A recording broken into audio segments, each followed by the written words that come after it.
Hello and welcome to today's Almost Daily Devotion. We are in Mark chapter 15 and we're going to start with the 16th verse. And it goes like this.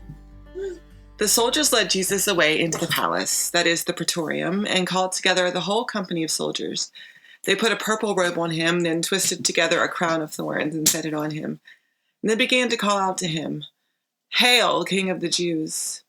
Again and again they struck him on the head with a staff and spit on him.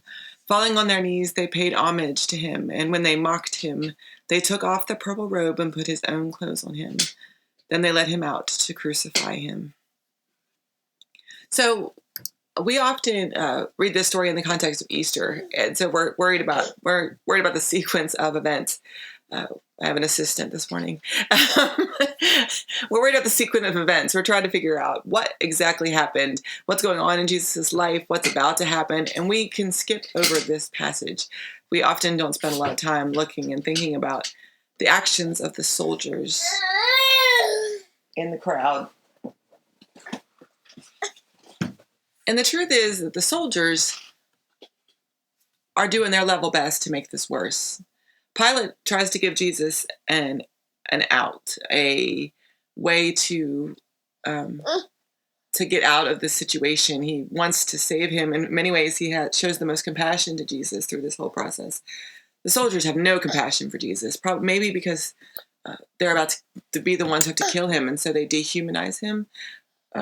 They make it so that it's not going to be so painful to have to do something terrible to someone like that. And so they mock him, and they put funny clothes on him, and they do all these things to him to make him less than what he was, to make him something that they can manage doing these things to, can manage torturing and those kinds of things. Most of us are not called to that role. There are people in the world who are asked of them to make life and death decisions, to kill people at sometimes. But most of us are not put in that position. Most of us don't have to do that, and our everyday lives are not filled with the decisions that require us to be dehumanized. And yet we're still really good at judging people and mocking them.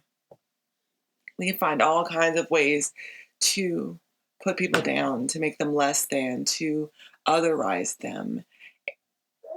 And it's sort of a self-fulfilling prophecy. The more and more that we dehumanize people, the more and more that we mock people, the more and more that we separate ourselves into these categories of who's good and who's not, the less that we're able to see the humanity in one another, the less that we're able to see the light of God in one another. And in the end, when we do this, nobody wins. Nobody wins. I was listening to a podcast on the way to school this morning to drop my daughter off at school. We listened to a podcast called But Why on the way to school, and it's kids' questions. It's kids, they send in a question and they do a podcast explaining why. It's supposed to encourage curiosity. And today's podcast was about friends. Why do we have friends? And they had an expert on who talks to kids about building friendships. And she started off by saying a couple things, which is not everybody needs the same number of friends. Some people like a lot of friends, and some people just need one or two close friends. But she said basically that when it comes down to it, friendship is about the effort we put into it. That when we build relationships with kindness, it's really easy to make friends. Now, we may not have 1,000 close friends that we could call to bring over dinner, but I bet you'll find if you show kindness to another person, if you put in the effort to get to know them, to ask the questions, to show kindness, to be interested and curious in who these people are, to accept them as they are, then you'll find that you can build lots of relationships with people. And they all aren't the same. They don't all have to be exactly the same kind of friendships. We don't have to be best friends with everyone. But we can have lots of different kinds of friends. Lots of different places of friends. People who are our friends in one place and friends when we go to another place. And that's okay. And all it requires is us being open and willing to make that effort and willing to take that step forward, willing to put ourselves out there with a little bit of kindness and generosity of spirit. And so we can choose to protect ourselves and to build walls by judging other people, by mocking them and making them other.